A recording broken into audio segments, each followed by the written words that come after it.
Et salut à tous, ici J'accélère de la chaîne J'accélère, prêt à retourner dans l'univers de Lovecraft. C'est l'univers ésotérique, mystérieux et tout ce qui finit en yeux, hein, mieux peut-être. Et vous voyez, la belle boîte que voici, je vous l'avais montré déjà à la fin de ma session en solo sur la nuit de la Zélatrice, l'héritage de Dunwich. Nous y allons, Horror Arkham, le jeu de cartes. C'est parti pour un tour. Bon, je peux virer ma boîte, c'était juste pour l'illustration du départ. Je vais vous présenter ce que j'attends de cette campagne, je vais vous présenter le personnage que je vais jouer, son deck, etc. Bien sûr, c'est une vidéo de préparation cool, on y va, on se met dedans tranquillos. Je vais tirer aussi ma faiblesse de départ, ma faiblesse de base, je l'ai pas encore tirée. Alors j'ai eu envie de jouer Jenny Barnes sur cette campagne. Jenny Barnes dit la dilettante. Vous voyez, une petite Jenny Barnes, on y va, parfait. Alors on peut difficilement faire plus polyvalent qu'elle, dans le sens où vous voyez, elle a 3 en volonté, 3 en intelligence, 3 en combat, et 3 en agilité. Vagabond, alors sa règle spéciale, elle collecte une ressource supplémentaire lors de chaque phase d'entretien. C'est normal, c'est une dilettante, elle est riche, elle est pleine aux as. Ça va faire bizarre de jouer le contraire de ce que je suis, mais bon, pourquoi pas. Et le petit bonus, lorsque je tirerai un jeton signe des anciens, j'aurai plus 1 pour chaque ressource que je possède. Il n'y a plus de Miss Barnes. Pour vous, mes amis m'appellent Jenny. Petite phrase comme ça pour l'ambiance. Elle a 8 points de vie et 7 points en santé mentale. Voilà, petit écusson qui me représentera sur la comment dire ça, dans le jeu. Et puis, comme tous les persos, hein, taille de deck 30, ouais, bon, je vous passe les détails, enfin, je vous la mets, je vous l'affiche, hop, voilà, petite mise au point. Non, toujours pas. Voilà. Alors faites arrêt sur image si vous avez envie de lire par vous-même, et je vais vous le lire à l'oral.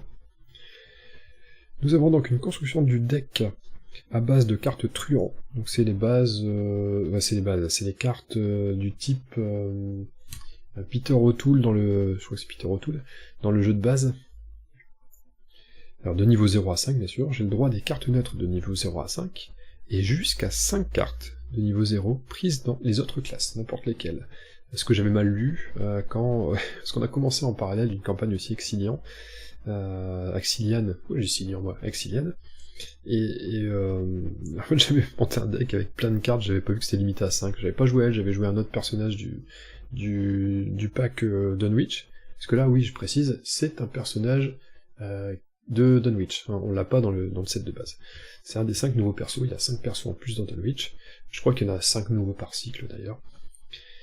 Et donc j'ai pris notre perso de ce set là, et puis j'avais fait une erreur de deck, donc j'ai dû le refaire en vitesse avant de commencer, c'est assez rigolo, vous le verrez, parce que je pondrai la vidéo, un de ces 4, on l'a enregistré bien sûr. Au niveau des exigences, j'ai du mal, du deck, ne compte pas dans la limite de taille du deck, les 45 mm jumeaux de Jenny, à la recherche d'Easy, et une faiblesse de base au hasard. Donc ça c'est ce que je vais vous présenter tout de suite. Donc avant de vous présenter les 30 cartes que j'ai sélectionné pour le deck, je vais d'abord vous montrer les cartes qui sont... Alors d'abord les 2 cartes qui sont indissociables de Jenny Barnes. Nous avons les 45 mm jumeaux de Jenny, qui est une association parfaite. Allez, alors c'est ces 2 petits flingues, toujours pareil, on voit pas forcément bien. Voilà, donc c'est vraiment une carte dédiée à son deck. Vous voyez que elle coûte X. X, en réalité, c'est le nombre de munitions qu'on décide d'associer aux flingues lorsqu'on les met en jeu. Et chaque fois que j'utiliserai une action, j'utiliserai en guise d'action, je pourrais combattre avec. Bien sûr, je devrais dépenser une munition. Et je gagnerai plus 2 en combat pour cette attaque. Et cette attaque affichera plus 1 dégât. Plutôt pas mal. Alors bien sûr, ça utilise les 2 mains, hein, ces 2 flingues, c'est une paire de flingues, et pourquoi je regarde le dos, je regarde le verso, ridicule. Donc ça c'est sa carte. Alors pas mal, bien sûr, pas mal dans le sens où les munitions, elle risque d'en avoir pas mal, vu qu'elle a son pouvoir de base c'est de collecter une ressource de plus à chaque phase d'entretien, donc elle en prendra 2 au lieu d'une, c'est plutôt pas mal. Par contre sa carte quoi, très triste perso, je vais avoir beaucoup de mal à parler aujourd'hui. La recherche d'Easy, Révélation, attachée à la recherche d'Izzy au lieu le plus éloigné de vous. Donc ça sera... quand cette carte-là va pop dans le jeu, je vais devoir la foutre le plus loin possible, je vais devoir aller la chercher. Je vais devoir utiliser 2 actions pour enquêter. En cas de réussite, au lieu de découvrir des indices, je pourrais défausser cette carte. Et forcer, quand la partie se termine, si à la recherche d'Izzy est en jeu, Jenny Barnes subit un traumatisme mental. Donc c'est pas une faiblesse trop méchante, ça fait perdre du temps. En réalité, c'est plus que ça fait perdre du temps, et sur une campagne longue, comme c'est le cas ici, parce que c'est une campagne quand même étalée sur 8 scénarios, si je survis d'ici là, ce qui sera pas une mince affaire, ça risque de porter préjudice si je fais fi de cette carte au fur et à mesure du jeu.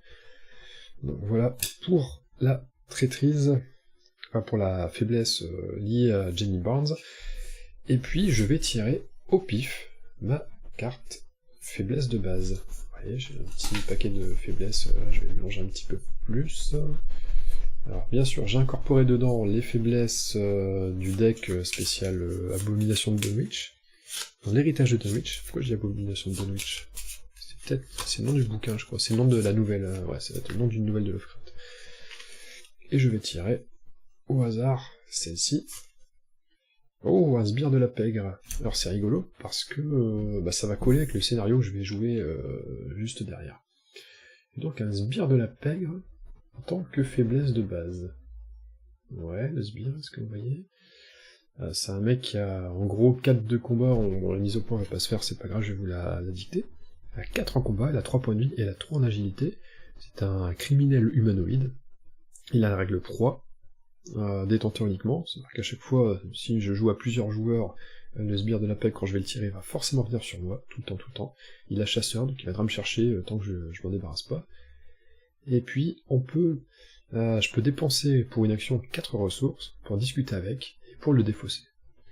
Il a il fait un point de dégâts, quand il attaque, il fait un point de dégâts. Voilà, ça sera ma faiblesse. Oh, ça me paraît, c'est pareil, c'est chiant, ça fait perdre du temps, mais de toute façon, quelle faiblesse n'est pas chiante et ne fait pas perdre du temps dans le jeu. Bon. Je vous présente maintenant mon petit deck sur mesure, c'est vite dit, hein, parce que comme d'hab, je suis pas très... ça c'est mon aide de jeu, j'en ai encore besoin. je suis trop débutant, c'est ça, si je joue à 20 000 jeux, parfois on s'y perd.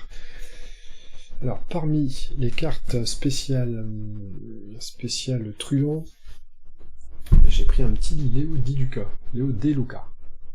Voilà. Criminel allié.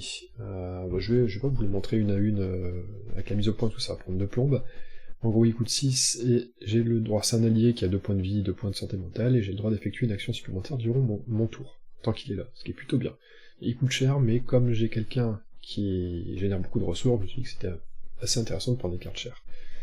On a un opportuniste, c'est un talent inné, attribué uniquement lors d'un test non, c'est pas un talent, je dis une bêtise, attribué uniquement lors d'un test de compétence que j'effectue en cas de réussite, avec une différence de 3 ou plus, je renvoie opportuniste dans ma main, après ce test au lieu de défausser. Donc c'est un petit bonus de plus 1, il y a un petit plus 1, et si j'arrive à faire des bons scores avec, je peux toujours l'utiliser, c'est plutôt pas mal.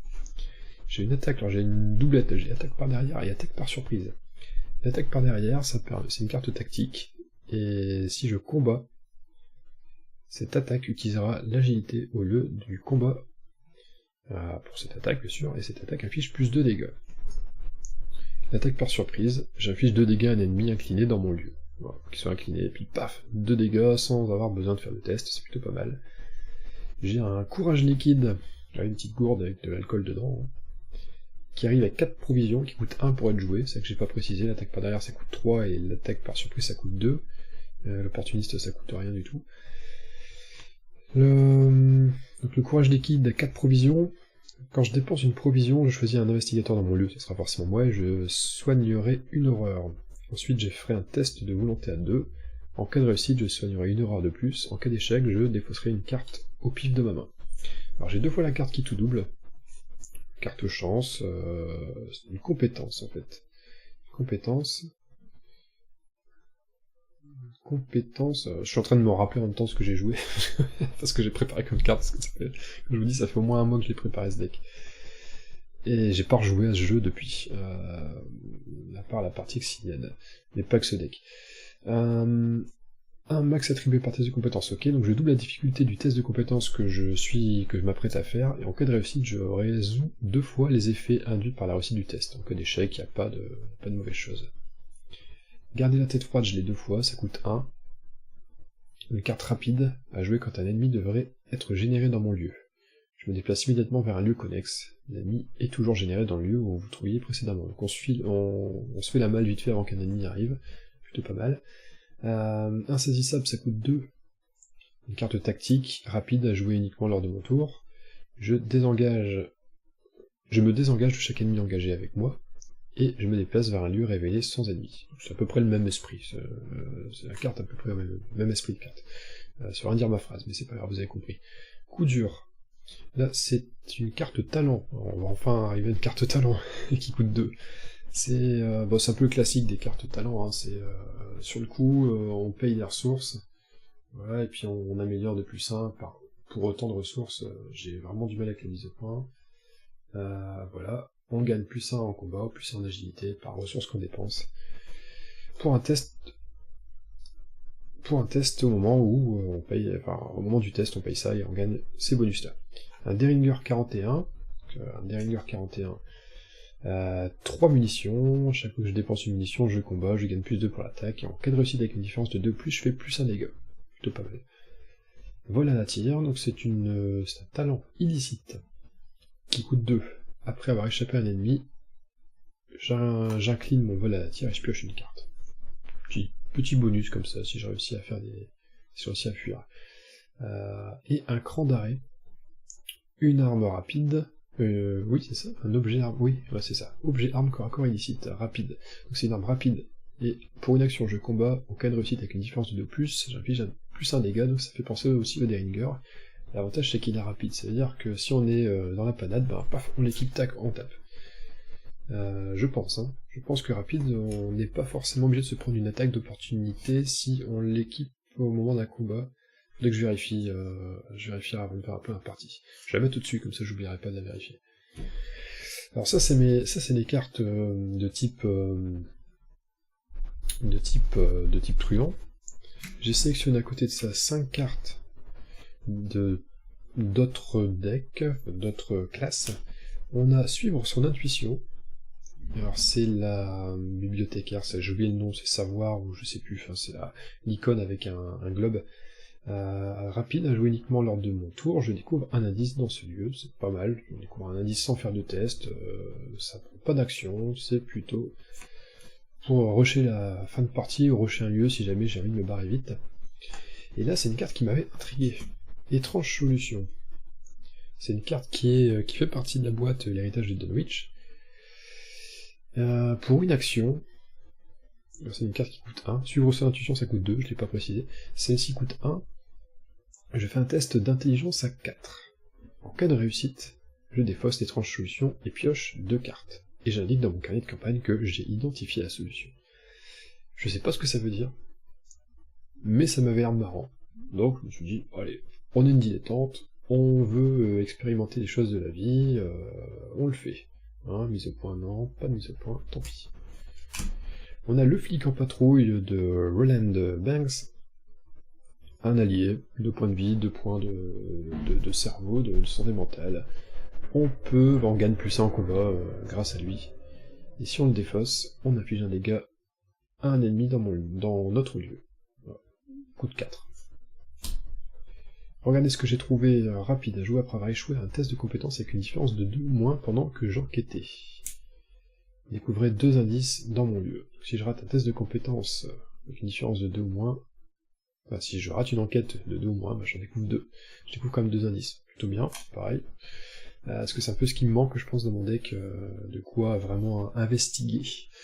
Et étude des arcanes, alors c'est l'inverse, c'est un talent, et c'est l'inverse complet de celle que j'ai pris dans le deck truand, qui donnait plus 1 en combat ou plus 1 en agilité, celui-là donne plus 1 en volonté et plus 1 en intelligence. Et pour finir, quand même pas mal de petites cartes neutres. Alors j'ai mis un petit peu de tout, j'ai mis le courage inattendu, voilà, pour avoir plus 2 dans la compétences que je veux pour faire des tests. Après c'est classique, hein, maîtrise, donc j'ai 2 fois courage inattendu, j'ai 2 fois maîtrise pour avoir plus dans le combat. J'ai 2 fois perception pour avoir plus 2 pour les tests de compétences de type intelligence, pour l'enquête principalement. Le cran, plus 2 en volonté, la dextérité, plus 2 en agilité. À côté de ça, j'ai rajouté un petit coucouri, parce que on est en France, coucourico, voilà. Une arme qui, quand on combat avec, fait gagner plus 1 en combat. En cas de réussite, on a le droit de dépenser une action supplémentaire pour infliger plus 1 dégât lors de cette attaque. Donc c'est bien, ça permet de fiabiliser un combat, quoi. Si on y arrive, on dépense une petite en plus, on fait un point de vie en plus sans avoir à refaire de test, c'est pas mal. Là, il n'y a pas d'usure, il n'y a pas de malus avec, si on se plante, etc., etc. Et pour terminer, une lampe torche en 2 exemplaires, 3 provisions, qui permet d'enquêter, tout en faisant perdre 2 de valeur occulte pour l'enquête au lieu où nous sommes. Voilà pour le tour du deck. Alors, je vais pas vous dire pourquoi j'ai joué telle ou telle carte, pourquoi telle combinaison, j'ai pas encore assez de cartes pour de la famille Truand pour composer principalement mon deck de ces cartes-là. En plus, les cartes neutres sont faites quand même pour être jouées, enfin je pense que toutes les bonus pour les tests, c'est toujours intéressant de les avoir. Et puis les cartes d'autres, j'ai essayé de compléter un petit peu pour être un peu meilleur en enquête, tout simplement. Parce que j'estimais que j'étais pas assez bon en enquête avec ce que j'avais dans les autres paquets, dans les autres familles de cartes. Que dire de plus sur la campagne? Je vais lire aussi le début de la campagne, le texte un peu introductif, et ensuite je lirai le début du premier scénario que je jouerai sur la prochaine vidéo, que je vais certainement enregistrer dans la foulée. Qu'est-ce que j'ai d'autre? Oui, faut que je précise quand même que je vais jouer, j'aurais peut-être dû le dire plus vite mais c'est pas grave, je vais jouer la partie la campagne en facile, parce que je veux juste suivre l'histoire. Ils le disent, je veux juste suivre l'histoire, vous voyez. Toujours pareil. Quand on joue en facile, on veut suivre l'histoire, quand on est en standard, on veut relever un défi, difficile, on veut un véritable cauchemar, et expert, on veut l'horreur à Arkham. Ah non, je veux suivre l'histoire, parce que j'ai envie de survivre un maximum de temps, sans être trop frustré. D'ailleurs, s'il y avait la difficulté bisounours, personne ne peut me faire de mal, et je préfère lire un livre, j'aurais peut-être fait... voilà, on va partir là-dessus. Donc le niveau des jetons, je vais composer ça tout à l'heure, mais il y a du +1, il y a 2 fois +1, il y a 3 fois 0, il y a 3 fois -1, il y a 2 fois -2, il y a 2 crânes, un cultiste, une tentacule, et un signe des anciens. Voilà. Pas encore trop méchant, c'est la moyenne un poil basse, mais ça reste aux alentours de 0 plus ou moins, quoi. Bah, quoique, il y a quand même... il y a 2 +1, 2 -2, ça s'équilibre même pas. 3, 0, 3, -1, ouais, en fait, la moyenne, elle est à -0,5, si je compte pas les signes, tête de mort, etc. Donc en réalité, elle est en plus basse que -0,5. Mais c'est une donnée quand même à prendre en compte. J'ai aussi un petit texte là, une règle supplémentaire à clarification concernant banni. Alors c'est une règle, apparemment qui n'existe pas forcément dans le jeu à la base. Ils disent certaines cartes joueurs du cycle L'héritage de Dunwich doivent être bannies quand elles sont utilisées. Quand une carte est bannie, elle est retirée de la partie et renvoyée dans votre collection. Au cours d'une campagne, une carte qui était bannie doit être achetée avec vos points d'expérience, entre parenthèses, entre les scénarios, si vous souhaitez l'inclure à nouveau dans votre deck. Si bannir une ou plusieurs cartes réduit votre deck sous la valeur de taille du deck de votre investigateur, lorsque vous achetez des cartes entre 2 scénarios, vous devez en acheter de manière à ce que la taille légale du deck soit maintenue. Et là, il y a une dernière parenthèse, en achetant des cartes de cette manière, vous avez le droit d'acheter des cartes de niveau 0 pour un coût de 0 expérience, jusqu'à ce qu'une taille de deck légale soit atteinte. Et du coup, ça me laisse me poser une question, est-ce que ça signifie que je dois... que si j'ai des points d'expérience, je dois les dépenser pour acheter des cartes et arriver jusqu'à 30, ou est-ce que les cartes de niveau 0 pour un coût de 0 expérience me permet de remplir mon deck et ensuite de remplacer. En même temps, ça revient au même, parce que de toute façon, en achetant des cartes, je les remplace. Donc c'est comme si je remplaçais celles qui étaient déjà bannies. Ah, ouais. Ça change pas grand-chose, en réalité, je ne pense pas. Alors, je vous lis l'ambiance. Alors, il y a un petit texte avant, mais il n'est pas... Non, il n'y a pas d'intérêt dessus, celui-là. Je vous lis le prologue.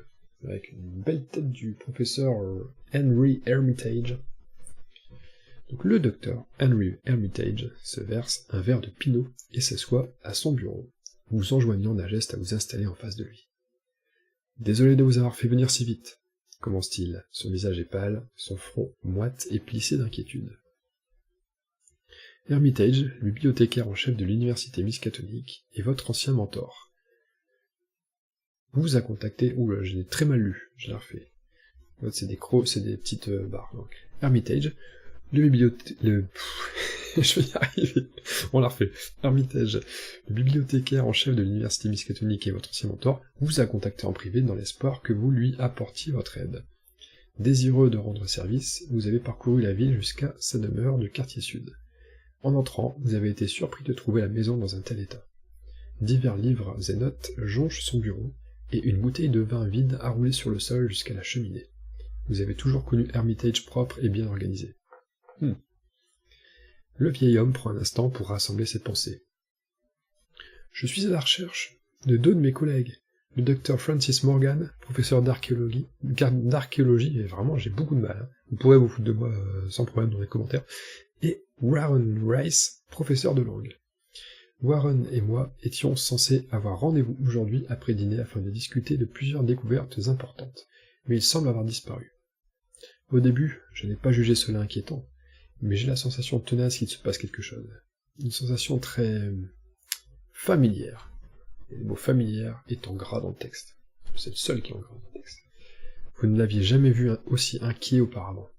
Ses mains tremblent lorsqu'il saisit sur son bureau le verre qui sirote nerveusement. J'ai essayé de contacter Francis, en espérant qu'il sache où était Warren, mais lui aussi semble introuvable. J'ai entendu dire qu'il passait la majorité de son temps dans quelque antre du jeu. Je vous ai envoyé chercher, car j'ai peur que Warren n'ait des ennuis. J'apprécierais grandement que vous tentiez de le retrouver pour moi. Vous pourriez aussi rechercher l'aide de Francis, si vous parvenez à mettre la main sur lui. Et là, on a une question cruciale, les petits loups. Que souhaitez-vous faire? Il précise, entre parenthèses, choisissez une option. Donc on a deux choix. Soit le professeur Warren Rice a été aperçu pour la dernière fois dans le département des humanités de l'université Miskatonic, où il travaillait tard dans la soirée. Allons le chercher là-bas. À ce moment-là, je commence avec le scénario 1A, scénario activité extrascolaire. Si vous souhaitez trouver le professeur Warren Rice en premier, j'ai vraiment un mal fou à parler, c'est dingue, je vais pas refaire la vidéo juste pour ça, ça serait cool. Ou alors, deuxième possibilité, le docteur Francis Morgan a été vu pour la dernière fois en train de jouer au Club du Trèfle, un salon de jeux clandestin haut de gamme situé en centre-ville. Allons lui parler. À ce moment-là, on commence avec le scénario 1B, la banque gagne toujours, si on souhaite trouver le docteur Francis Morgan en premier. Voilà, deux possibilités. Et quand on regarde le carnet de campagne, en fait, quoi qu'il arrive, on fera les deux. Si on commence par l'un, on passe ensuite à l'autre, si on commence par l'autre, on finit par l'un. C'est aussi simple que ça. Oui, c'est vraiment dur de parler ce matin. Je vais commencer par... Alors, je vais essayer de jouer roleplay, et comme je joue Jenny Barnes, la dilettante, je me dis que elle, son délire, entre les deux, ça serait plutôt d'aller dans la salle de jeu. C'est plus son délire d'aller claquer son pognon comme ça, de s'amuser. C'est un milieu qu'elle doit quand même connaître déjà. Je me suis dit, tiens, elle va partir, elle va rester dans sa zone de confort pour démarrer, autant qu'elle aille d'abord dans ce fameux club du trèfle. Voilà, ça peut être pas mal. Donc je vais commencer d'abord par le scénario 1B, la banque gagne toujours. Il me reste plus qu'à préparer tout ça, vérifier cette fameuse carte, cette fameuse règle rapide, savoir si je peux la jouer quand même, si je peux jouer comme écran d'arrêt, même en étant en combat. Ça me paraît logique que oui, mais peut-être que du point de vue des règles, c'est pas logique. Je vais mélanger mes cartes, je vais tout installer, et puis je vous dis à très bientôt. Je sais pas si je vais diffuser la vidéo juste dans la foulée, l'uploader sur YouTube juste dans la foulée. Mais en tout cas, je vais la jouer dans la foulée. Il me reste à vous dire à très bientôt, à très vite, mes petits loups. Je vous fais des gros bisous, et puis prenez soin de vous, parce que Arkham, Miskatonic, etc., c'est dangereux. Allez, salut.